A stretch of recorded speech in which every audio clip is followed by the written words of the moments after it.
Olá pessoal, sejam todos bem-vindos ao canal AgroWash.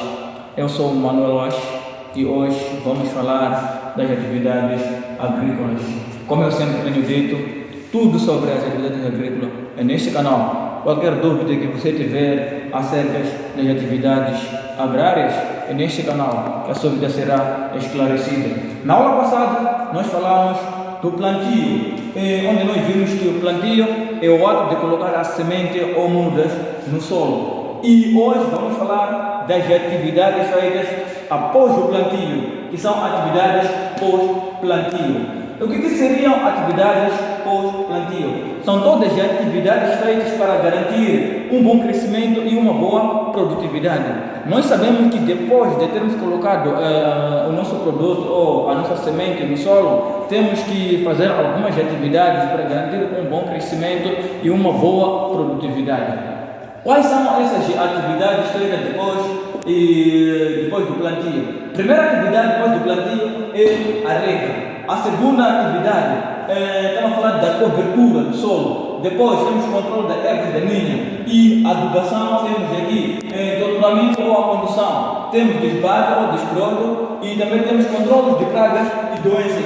E desse lado temos aqui poda e quando é necessário e reposição. O que seria a rega? A rega é uma das primeiras atividades feitas depois de colocarmos a nossa semente, depois do plantio. A rega é uma das primeiras atividades a ser feita. O que seria isso? Seria o ato de colocar a água no solo para garantir uma boa germinação, para garantir um bom desenvolvimento e para garantir uma boa produtividade. Temos que fazer a rega. E a frequência. Qual é a frequência que nós devemos levar na rega?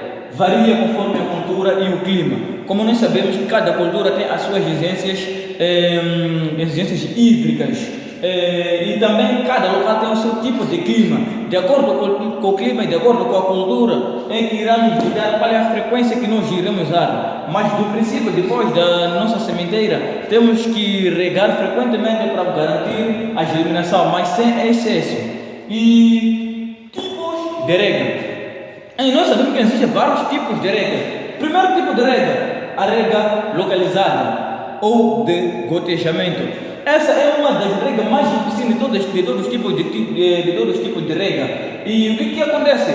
Nesse tipo de rega, a água vai diretamente na planta. Existe aqui serão instalados alguns tubos que irão gotejar mesmo na planta e fornecer a água diariamente. E também temos a rega por aspersão. Aqui há o uso de motobomba, eletrobombas para poder bombear água nos aspersores. Também temos a rega por pivô.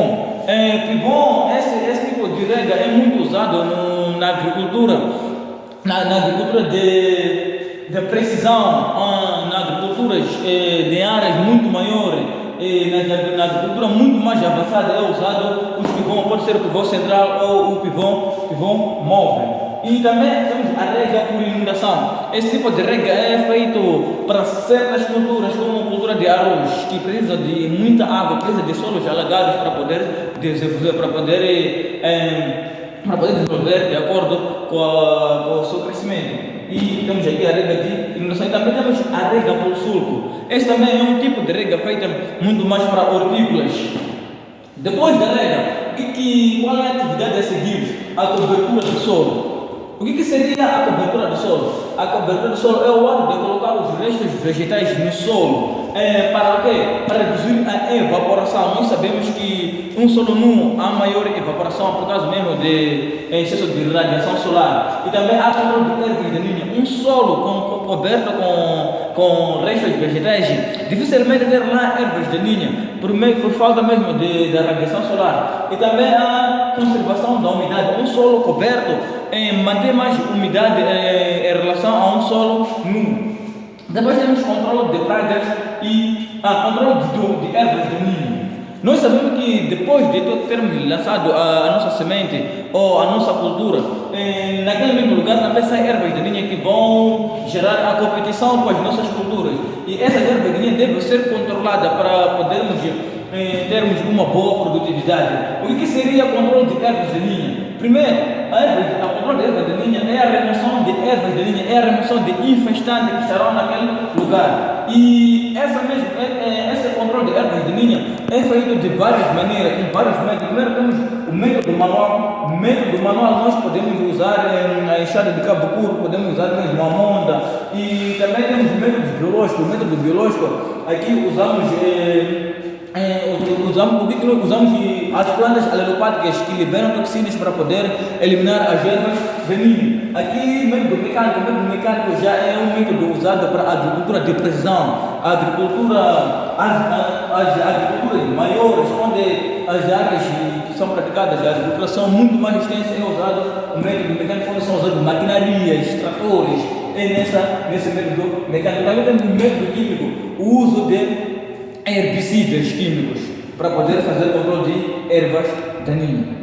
Depois do controle de ervas daninhas, temos uma outra atividade muito importante, que é a adubação. Nós sabemos que temos alguns solos que não são capazes de fornecer nutrientes suficientes para uma determinada cultura. E é aqui onde entra a adubação. O que seria a adubação? É o ato de colocar fertilizante no solo para poder oferecer ou fornecer nutrientes à planta, para poder reforçar aquilo que são aquelas condições que o solo oferece à planta. Nós reforçamos com nutrientes. Mas aqui na adubação só devemos adubar quando necessário. Quando a cultura pede para nós fazermos a adubação, temos que adubar. Não é só colocou a sua cultura antes de ver o estado de crescimento, antes de ver se a cultura está pedindo ser adubada ou não, você já está colocando a adubação. Isso pode estragar aquilo que é o nosso solo. E pode criar um desequilíbrio no solo. Temos que colocar exatamente a quantidade de adubo que a planta precisa. E para tal é necessário fazer aquilo que é a análise do solo. Depois da adubação temos torturamento ou condução. O que seria torturamento ou condução? É a colocação de apoio a uma planta. Colocamos de apoio a uma planta para garantir o crescimento vertical. Esse mesmo culturamento é feito para culturas como, estamos a falar, cultura de tomate, cultura de pepino, também bananeiras, aquelas bananas que criam um cacho muito maior e que a planta já não consegue sustentar. Nós podemos torturar para evitar que a fruta esteja no solo e facilita aquilo que é a nossa colheita. Depois temos desbaste ou desbroto. O que seria desbroto? É a tirada de mudas ou desbrotos em excesso. Nós sabemos que há vezes que, quando não temos mais uma certeza de poder subjetivo, colocamos sementes em maior quantidade para poder garantir a germinação. E é aqui onde entra desbaste, para poder retirar aquilo que é o excesso. E em algumas plantas que criam desbrotos, há vezes que cria esse desbroto, nós podemos fazer aquilo que é desbroto, retirar desbrotos excesso. Para o quê? Para reduzir aquilo que é a competição. Nós sabemos que quando as plantas estão juntas, estão muito próximas à competição de nutrientes, é como competição quanto à parte hídrica. E esse desbaste ou desbrotos reduz aquilo que é a competição e melhora a aeração das raízes. Quanto menor forem as plantas no campo, maior será a aeração das raízes. E depois desse desbaste, depois temos outra atividade muito mais importante, que é controle de pragas e doenças. Nós sabemos que quando praticamos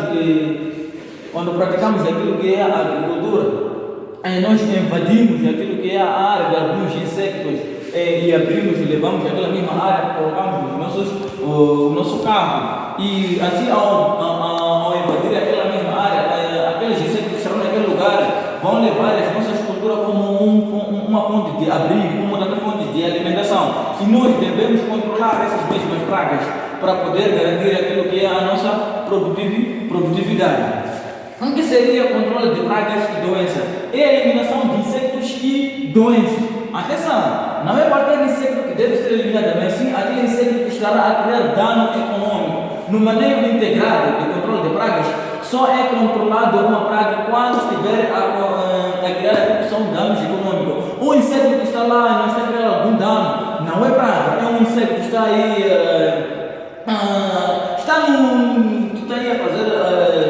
a fazer aquilo que é o seu ciclo de vida, mas não é nossa praga, porque não está a criar aquilo que é o nosso estiver a criar o que é o dano econômico, temos que começar a combater. Depois, controle, e nós usamos para a eliminação desses vírus insectos, nós usamos alguns controles, como o controle químico, o uso de pesticidas ou agrotóxicos, e também temos controle biológico, que é a introdução de insectos que se alimentam através daquela mesma praga na nossa cultura. Também temos controle manual. Esse controle manual é muito usado nas agriculturas de precisão.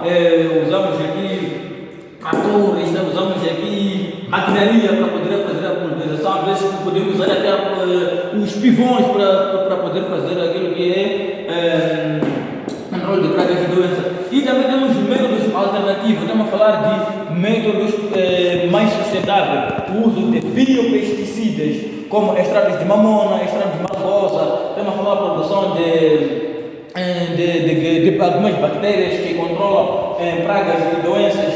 E depois temos também aquilo que é a poda. A poda é feita quando é necessário. O que seria poda? É a retirada de ramos ou folhas em excesso.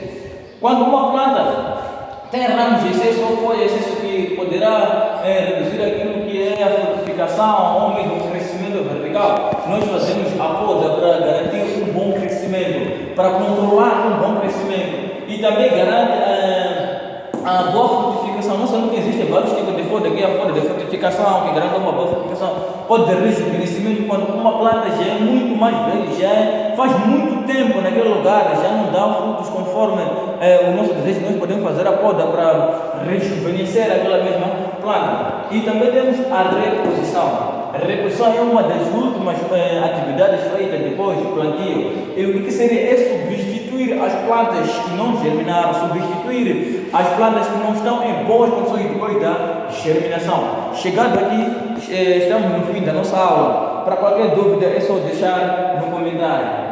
Coloque o like se gostou. Muito bom dia, até a próxima.